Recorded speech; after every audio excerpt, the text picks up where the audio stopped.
tested and proven. Kana bitawng gisulayan o napamatudan. Gisulayan o napamatudan mga igsoon. Ang atong pagpamlandong makuha na to from the book of Genesis chapter 22 verse 1 to 12. So dalang ko ninyong basa, maning inubay ni Abraham o daghan na to familiar na kayo sa mga narrative o sa mga senaryo. Ang pulong si Diyos nag-ingon, sometime later, God tested Abraham's faith. Abraham, God called. Yes, he replied, here I am. Take your son, your only son, yes, Isaac, whom you love so much, and go to the land of Moriah and sacrifice him as a burnt offering on one of the mountains which I will show you. The next morning, Abraham got up early. He saddled his donkey and took 2 of his servants with him, along with his son Isaac. Then he chopped wood for a fire, for a burnt offering, and set out for the place God told him about. On the 3rd day of their journey, Abraham looked up and saw the place in the distance. Stay here with the donkey, Abraham told the servants. The boy and I will travel a little farther. We will worship there and then we will come right back. So Abraham placed the wood for the burnt offering on Isaac's shoulder, while he himself carried the fire and the knife, and the 2 of them walked on together. Isaac turned to Abraham and said, Father, yes, my son. Abraham replied, we have the fire and the wood. The boy said, but where is the sheep for burnt offering? God will provide a sheep for burnt offering, my son. Abraham answered. Then they both walked on together. When they arrived at the place where God had told him to go, Abraham built an altar and arranged the wood on it. Then he tied his son Isaac and laid him on the altar on the top of the wood. And Abraham picked up the knife to kill his son as a sacrifice. At the time, the angel of the Lord called to him from heaven, Abraham, Abraham. Yes, Abraham replied, here I am. Don't lay a hand on the boy, the angel said. Do not hurt him in any way. For now I know that you truly fear God. You have not withheld from me even your only son. Amen. So, murag pila na siguro nato ni kahigyo na dunggan nga wali no kay kung magisgot ta mahitungod sa pagtuo, ang unang musangpot sa atong hunahuna mao gyud ang hinubay sa kinabuhi ni Abraham. Kanang mga produkto mga igsoon nga nasa tong panimalay sama sa mga pagkaon, sama ng mga biskwit, gatas, kape, sama ng mga drinks nga atong ginainom, mga soft drinks, mga milk tea, etc. Mga tambal, mga panakyanan, mga appliances nga atong ginagamit o guban pa, na nasa tong balay. Before na sila muabot sa tong balay, una, nag-aagi na sila og stricto kay nga quality assurance and control check. Di ba tinon? Kanang inyong bangko nga gilikuran, nag-undergo na o kanang mabusisi nga kanang pa garantiya ba sa iyahang safety nga kung imong likuran dili ka maumpak, nga kung imong likuran dili bitaw na mabuak mga igsoon. Tungod kay ang testing o ang pagsulay, it is necessary siya sa pag-expose sa flows sa mga produkto. Mabitaw ng mga sakyanan, gina-undergo nila o grabing testing para nga-improve nga kanang sakyanan na ligon gayon. O while nga ginasulihan ka na nga maong panakyananan o nga maong sakyanan, gina-expose sa mga pagsulay ang flows o ang mga kahinaan ba sa maong sakyanan o uban pa mga igsoon, and for the purpose nga ilaha nang ma-upgrade, ilaha ka nang ma-enhance o mapaanindot pa o dugang mga igsoon. Take for example, kanang mga tambal nga atong ginatake, kanang mga medisina nga atong ginatumada, nagaagi una kana o various nga trials o mapusisi nga pag-research. Daghan sila agian nga mga pagtuon o mga pagtuki o kana bitaw grabe gyud ang ilahang ginahimo o nag-ilahang gitun-an ang kaayuhan ni ana o ang posible pong ikadaot ana sa lawas. Mabinato sa una nga makapalit kag antibiotic bisag walay resita pero karon di ba dili na.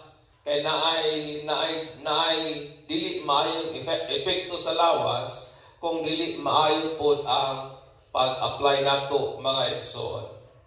Ilaha ka nang ginatestingan and once it is proven sa dihang ilahang nga pamatud-an, then ilaha nila gina hatag sa public nga consumption mga igsoon. Ang pagsulay, it is necessary for proving. Amen. Kaning pag-test, necessary na sa pagpamatuod pa. Pagpamatuod sa kung unsa na kamayo, kung unsa na ka safety, kung unsa na kanindot mga igsoon. Aning narrative ni Abraham, isulayan sa Dios ang iyahang pagtuo o may mga pipilang mga principles o mga pagtuo o mga lessons nga itong makuha. Nganong gisulayan sa Ginoo ang faith ni Abraham o niyaning mga upat kabutang that I want to impart aning sa iyong kabuntagon mga igsoon. Una, that God put us to the test to prove our love for Him. In verse 1 down to 2. Sa dihang ang Ginoo mga igsoon nagsaad o naghimo siya kasabutan ngadto kang Abraham. Nga himuon niya si Abraham nga into a great nation. O kana nga great nga nation, kana nga mong sa ara magikan sa iyang kaugalingong anak nga gikan sa iyahang asawa nga mao si Sarah. Nga aning panahon nga nakigsaad ang Dios nga kaniya si Sarah po is dili gyud kana. So barren siya. Kanang di gyud siya wa gyud chance nga makaanak. It is medically and scientifically impossible nga makaanak si Sarah at the time mga igsoon. Si Abraham naghulat og 25 ka tuig. Una, natawo si Isaac. O sa dihang natawo si Isaac, mga igsoon, si Abraham na sa isa katus ang iyang panuigon. And then sa dihang gisulian sa Ginoo si Isaac, aning panahon na gisugo niya nga, o si Abraham brother, gisugo niya si Abraham nga i-offer ang iyang anak na si Isaac as a burnt offering. O galing panahon na si Isaac, nana siya sa mga panuigon niya, mga teenager na. So probably, aning panahon na, si Abraham nana sa 120 years old ang iyang panuigon. O nag-uba na sila sa iyang anak sulod sa taas-taas ka tuig. And the Bible said, whom He loved so much. Amen. Muna yun sa Bible. Hasta yung pagkahigugmaa o higugma yun pag-ayon ni Abraham, ang iyang bugtong anak. O ingon nga mga ginikanan nga we are so connected ba sa atong mga kabataan. Makasabot yun ta sa pagbati. Makasabot yun ta sa kanapitang gugma nga gibati ni Abraham para sa iyang bugtong anak. In Exodus 20 nga ng Bible, mao kini ang unang sugo sa Ginoo ingon niya that we shall not have any other gods. Amen. Nga dili ta magbaton og lain nga Dios gawas lamang niya. Dili ta mosimba o muyukbo og lain nga Dios. Sa pinakalason that our God is a jealous God. Amen. Mao na ingon sa Ginoo. Ayaw mo pagsimbag lain nga Dios tungod kay ako nga Dios ninyo abughuan man. O kung saan consequences yun ng Bible, punishing the children for the sins of the parents. Ngayang silutan ang mga kabataan sa sala sa ilang ginikanan ngadto sa ika-4 nga generation to those who hate Him. Niyatong nagkaligot-got o nasuko kaniya Tungod kay sa pikas nga bahin, ang paghigugmang butang, labaw kay sa Dios. Ang paghigugma sa atong mga pangandoy, labaw kay sa Dios. Ang paghigugma sa mga material nga mga butang, labaw kay sa Dios. Is considered as our other gods. Amen. Gila ka na nga daw lain nga Dios sa ato ang kinabuhi. Sa pikas nga bahin, our God is a jealous God para sa atong kaugalingong kaayuhan mga igsoon. Amen. God is a jealous God para sa ato ang kaayuhan. Ningon si Jesus in Matthew 22, 37 down to 38, you shall love the Lord your God with all your heart. Amen. With all your soul and with all your mind. Mao kini ang pinakadako and foremost commandment. Ang pinakauna o ang pinaka-great na commandment. To love God with all our being. Tungod kayang pinakadako nga sugo sa Ginoo, mao man nga higugmaon siya, labaw kay sa tanan. Amen. Mo nang command sa Ginoo to love God above everything else. To love God more than our family. Mabitaw nang ingon ni Jesus, if you love your parents, if you love your children, if you love your wife, your husband more than me, then Jesus said, you are not worthy nga mahimong akong mga disciples.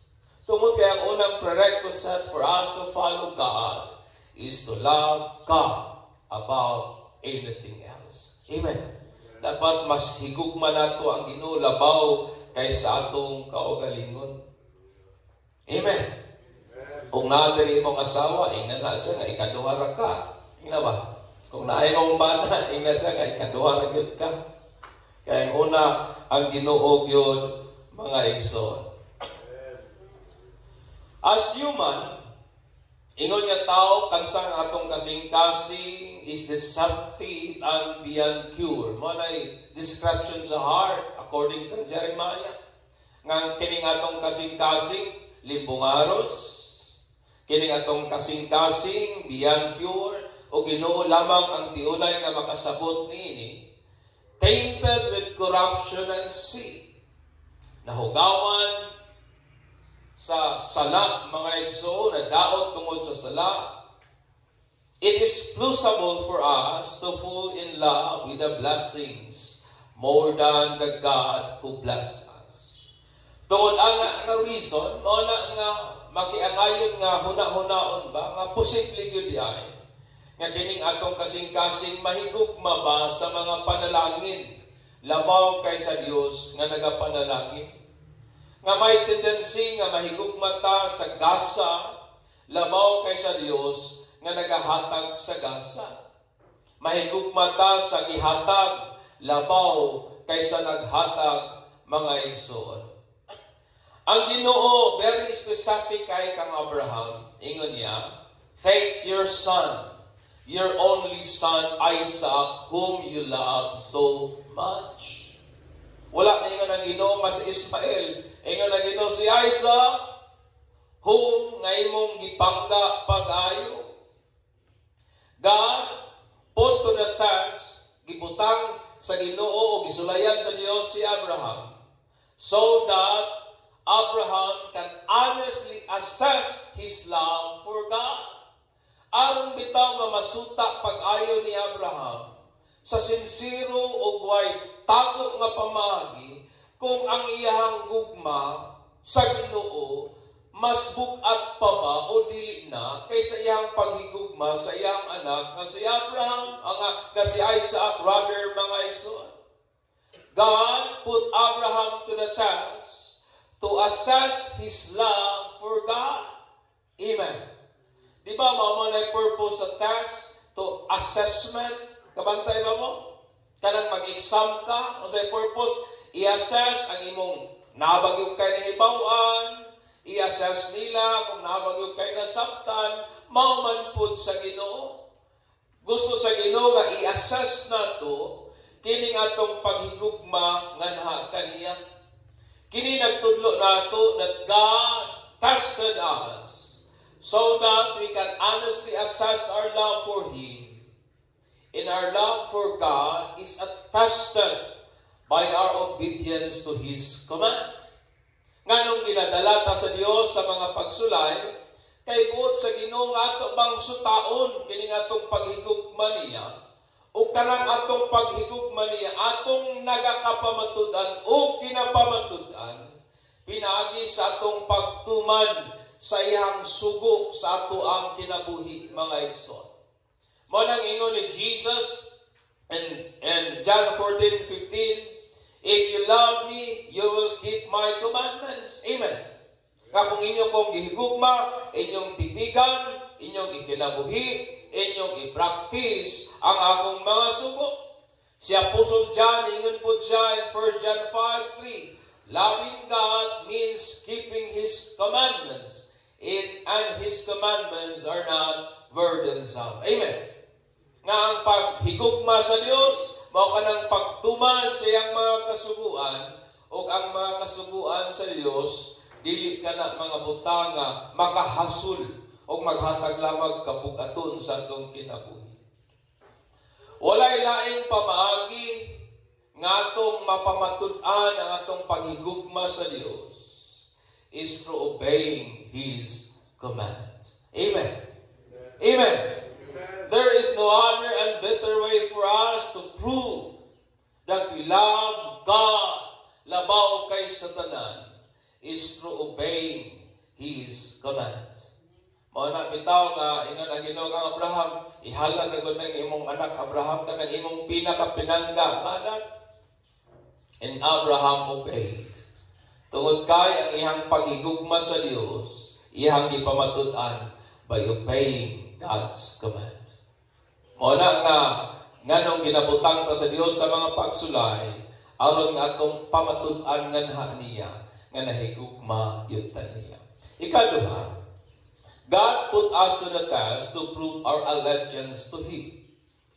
Nganong ginadala ta sa Dios sa mga kalisdanan, mga pagsulay, aron nga atong pamatud-an nga kaniya, nga loyal ta niya pa, nga committed ta niya, nga muunong yun ta nga sa Dios. That is the word allegiance, pagka maunumon, pagka committed, ng word nga allegiance, loyal, mga igsoon, ngadto sa Ginoo, ngadto sa unsay buot sa Dios, ngadto sa pagbulutan, plano, katuyuan nga iya sa Ginoo. Sa dihang isugo sa Ginoo si Abraham, nga iyang i-offer ang iyang anak na si Isaac as a burnt offering, kabalo si Abraham nga iyang yung patyo ng iyang anak. Kabalo siya ni anak, o kabalo siya nga iyang ibutang si Isaac sa kanibang ceremonial ka altar, o iyang sunugon hangtod nga apo nalay mabilin. Mo na ang ceremonial offering nila ginabuhat. Sunugon nila to the extent nga apo na lang ang mabilin. Kung sa atong termino karon, kung sa tao pa, gikremit pa. No? Imuhang ugdawon yun, mga igsoon. So kani nga panghuna-huna, nag-provide og graphic mga scene sa imagination ni Abraham nga pwedeng maghatag niya pagduha-duha pa. Pwedeng mahatag niya o murag maalanganinan siguro siya tungod kay remember 3 days silang nagbaklaya, and mo kani nga huna-huna siligdagan sa iyang utok, mga igsoon. O aning tulong adlaw yahabay yung ginapangita kung asa tong bukid nga gusto sa Ginoo dito buhaton ang halad. Kung kamo na sa sitwasyon ni Abraham, di kamo mo atras. Ako galing nagunaw na ko Lord, ako kaha na sa mong senaryo ba, huwag ko kabalon sa imong buhaton. Kay magsakit lang gali akong anak, murag akong mahasol. Kana pagkahang suguon mga is sacrificed as a burnt offering. Si Abraham, mga igsoon, had all the logical reason to back out. Na niyang tanang maayong rason nga nung mo give up, di na lang mo padayon, mo atras. Batluyon niya ng tanan nga mga possibilities. Usa sa mga possibilities nga pwede siyang kasukan sa iyang asawa o gawayon ni Sarah pag uli niya. Gawaan ang iyang pinanggap nga anak. Pwede po nga dumtan siya sa iyang anak nganong gibuhat tong maong butanga. Batluyon niya ng tanan bisag lisod kay gipili ni Abraham nga tumanon ang Dios. Amen. Pamina ninyo sayo to dili askang lisura ang imong pagbati tanan mixed emotion yet luyon niya ng tanan gituman gihapon ni Abraham ang sugo sa Ginoo. Abraham show his undeterred commitment and undivided loyalty to God by choosing to obey God's command even though nga lisod, even though nga dili gyud nato mailalis nga lisod, even though it is hard and formidable mga igsoon. Amen. Bisan lisod kayo, bisan di nato maikalalis nga hasta yung lisura. Pero mas gituman ni Abraham ang giingon sa Ginoo. Amen. Sama kang Abraham, our allegiance to God are proven by our obedience even during tough and difficult times sa kinabuhi. Amen. Ang ato abitang allegiance, ang ato abitang frankty, ang ato abitang commitment, ang atong loyalty sa Ginoo, ato nang nagakamapatud-an. In what way? Sa atong pagtuman, pagkip sa sugo sa Ginoo, maski pa panahon sa mga pagtayog, panahon sa mga challenging moment, o challenging time sa kinabuhi. Amen. Amen. Kaya nung ko atong salita nga John Wick, ingon tong usa sa mga labaw-labaw nila nga gusto na ako nga i-prove nimo sa ako ang imong loyalty, ang imong allegiance. So sa may imong maihatag nako. So ang gibuhat ni John Wick, iyang giputol ang iyahang kuan, iyang giputol ang iyahang tudlo, ang iyang ring finger o bantong ring. Kaya naman, ang boting ipasabot nga mas committed siya sa iyang mission, labaw kay sa iyang gugma sa iyang asawa. Ingana pa po tayo igsoon. Are we committed to the Lord more than our love sa atong family? O si Abraham, iyang ipamatud-an ang iyang commitment, ang iyang loyalty sa Ginoo. Sa dihang iyang gituman ang Dios, labaw kaysa iyang paghigugma sa iyang anak igsoon. Amen. God put us to the task to prove our allegiance to Him. Ikatlo, God put us to the task to prove our knowledge of Him. Aron nga itong pamatunan nga nakailan yung taniya ba? That is the word knowledge. Not just knowing God, pero kanang nakailan yung taniya by experience, mga igsoon, or nakasinati yung taniya. In verse 6 down to 8. Out of curiosity, kining iyang anak nga si Isaac, iyang ipangutanang iyang amahan, nga mao si Abraham, ahaman ang mananap nga ihalat because kabalo mo aning panahon na pwede na ba yung musukol si Isaac? Oh, dako naman siya. Pwede na siyang mudagan. At si Abraham buwang-buwang na, why siguro isa na itong katulad sa anak, mahayang na to siya ba? Pero wala voluntaryo nga nanugyan po si Isaac nga to sa iyahang papa. O nangutana siya pa, hain naman ang mananap nga ihalad na to, kay wa siya'y nakita. Remember, yun ang Bible, si Isaac nagdala sa kahoy, si Abraham nagdala sa kalayo o sa sundang o sa knife. Pero si Abraham calmly replied nga nagpamatuod nga nakailagid siya sa Dios. Nakailagid siya nga nasiya'y pag-ilaog kasinatian kinsang Ginoo o ingon niya ayaw kabalaka anak, God will provide. Amen. Mao ni Abraham. Tungod kay daghan nga higayon na sinatian ni Abraham ang provision sa Ginoo. nga naghimo niyang confidently concluded in faith that God will provide a sacrificial animal for burnt offering. Pag-ato nila sa Egypt, God provided them wealth. Pagkakita nila kang Abimelech, i-provide na po sa Ginoo ang ilang wealth. In short, daghang mga kasinatian si Abraham, nga iyahang na-encounter ba ang pinasahi nga provision sa Ginoo. Das ani nga kasinatian ingon ni Abraham, kung sa una gitagbo sa Dios ang akong panginahanglanon, then for sure ni-conclude siya by faith. Nga ni higayuna tagbuon usab sa Dios ang ilahang panginahanglanon. Das ingon niya sa iyong anak, ay kabalaka-langga, God will provide. Amen. Diba kining atong mga kasinatian nagapalalom sa atong pagsalig sa Ginoo? Amen. O manang ingon ni Abraham, kini nga pagkailan niya kabahin sa Dios is an experiential knowledge, not just an intellectual. Apan pagkailanga nagsumikat sa iyang personal nga pagsinati pa sa kung kinsa ang Dios, mga igsoon. Abraham's knowledge of God is attested.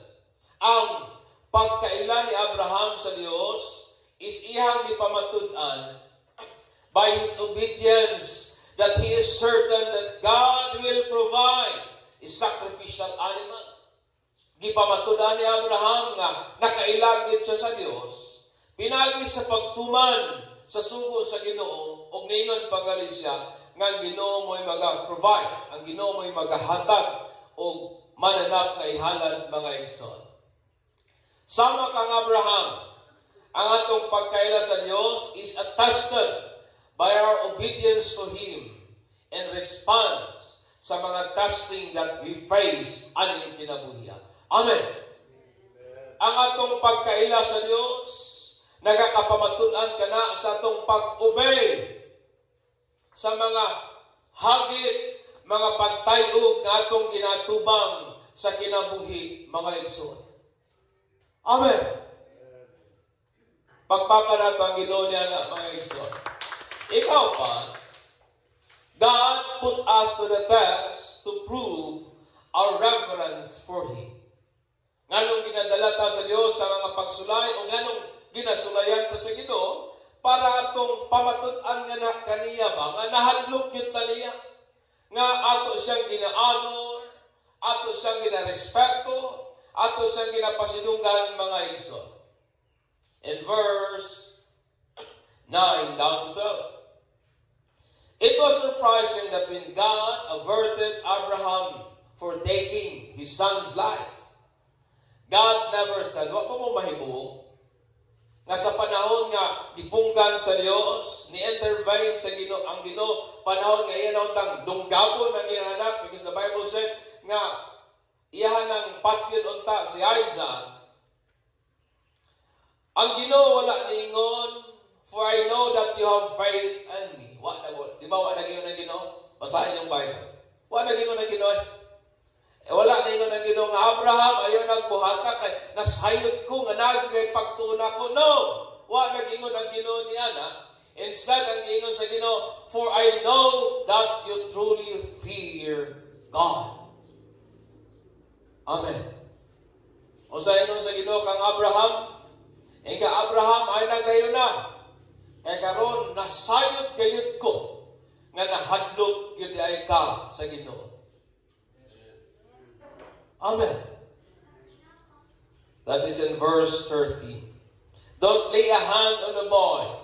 The angel said, "Do not hurt him in a way, for I know that you truly fear God. You have not withheld from me even your son, your only son," mga igsoon. Ang atong Ginoo is an all-knowing God. Nagpasabot ba ni nga wa siya masayod nga si Abraham nahadlok gyud niya? No, it's not. Tungod kay ang word po nga know is, it means to acknowledge. Iyang giila ba? Iyang gi-recognize. What God is saying that iyang gi-acknowledge or iyang gi-recognize nga si Abraham tinuod yun ay nga nahadlok nga naha niya. O ang puno nga fear, mao kanitong reverential fear. Kini nga kahadlok, a profound respect and awe for God. Kanang halalong nga pagrespeto, pagtahod ba sa kung kinsa ang Dios. Tungod kay siya balaan, pagtahod tungod kay siya sovereign, pagtahod tungod kay siya gamhanan, tungod kay wa gyud susama nganha kaniya mga igsoon. Amen. Og Abraham's profound respect katong grabing pagtahod ni Abraham og pagkahadlok sa kung kinsa ang Dios, iyang ipamatud-an by his obedience sa gisugo sa Ginoo nga kaniya. Sama kang Abraham, ang atong pagtahod sa Ginoo mao kanang atong pagtuman sa iyang mga sugo.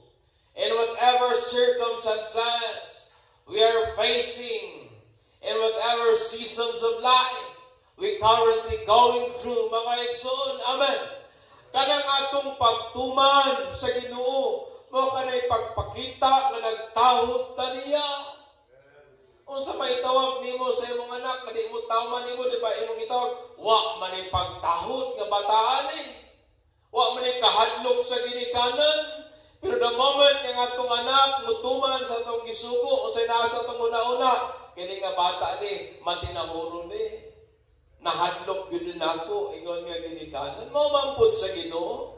Ipakita ni Abraham ang iyang profound nga pagrespeto sa pagkadako sa Dios by choosing to obey God regardless sa iyang pagbati, regardless sa opinion sa mga tao, regardless sa iyang personal reason, yet he chose, my friend, to obey God.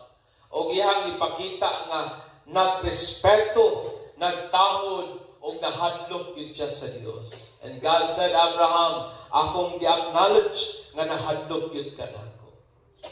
Amen. Sa mga season sa life nga atong ginaagian. God, in His sovereign wisdom, ulit lang ko kuhan mo. Conclusion ako. Na-rapture man ang akong tingkuhan. God, in His sovereign wisdom, put our faith to the test for proving reason on our part. Dili man tungod kay ang Ginoo masayod. Kabalo ang Ginoo sa tanan. Pero kita ang wa-gyud tiunay nga masayod sa ato ang pagsalig, sa atong pagtuo, sa atong gugma, sa atong commitment, sa atong loyalty nga sa Ginoo. Kita ra usahay naghuna-huna nga abi nato in love kita sa Dios, pero usahay ginadalata sa Ginoo sa mga pagsulay aron nga mapamatud-an nato ang atong tiunay nga paghigugma og uban pa para sa Ginoo. It is on our part sa atong bahin. When God puts us to the test, He wants us to prove our love, allegiance, knowledge, and reverence by our obedience to His command. Wala yung pamagi nga mapatud-an nato nga nahigugma ta sa Ginoo is to keep His command. Wala yung pamagi nga ma-prove nato nga loyal ta sa Dios is to keep His command. Wala yung pamagi nga mapamatud-an nato nga nakailatag Ginoo is to keep His command. O wala yung pamagi nga itong mapamatud-an nga nahadlok tag Dios nga ato siyang ginatahod is by keeping His command. Life challenges are meaningless when we comprehend them not as a test of faith. Kining mga pagtayog, kalisdanan sa kinabuhi, kawad ang tag-rason o mahimong dili na significant, mahimong dili na meaningful nga rika nato, kung ato ka nang gilantaw o nakita nato, nga dili ka na kabahin sa pagsuway sa ato ang pagtuo. Losing this perspective will make us lose our desire to pass the test of keeping God's commandment. Amen. Kabalo ba mo nga, ginasulayan ta sa Ginoo, dili lamang aron nga muglahutay. God put us to the test to prove kung mutuman ba gyud ta niya o dili. Therefore, let us wholeheartedly accept the truth that God put our faith to the test. In our obedience to His command is the answer for passing it. Di ba tinuod? Nganong ginadala ta sa Ginoo sa mga kalisdanan, dili man na tungod kay, dili lang kay para ma-develop ang atong endurance, para ma-develop ang atong patience, is tungod kay ang gusto sa Ginoo, ihatang ginabutang sa mga sitwasyon ngayong anak. O ang tubag para maipasa nato ang maong test is kung unsaon nato pagtuman ang iyang mga pulong sa mga butang ginaatubang nato sa kinabuhi. Amen. Amen. Bisan pag naglahutay ka, mo na nga sa mong understanding, bisan pag nag-endure ka, bisan pag gitabok nimo ang maong challenges sa kinabuhi, yet wala nimo gikip ang command sa Ginoo, you fail the test of faith. Because the purpose of fasting is for us to obey God. Tanaw niyo si Abraham. Mo na ingon ang Ginoo kang Abraham, Abraham, now I know that you truly fear God. Amen. Napabatalihan. Manindog ta, and let us give glory to God who we serve.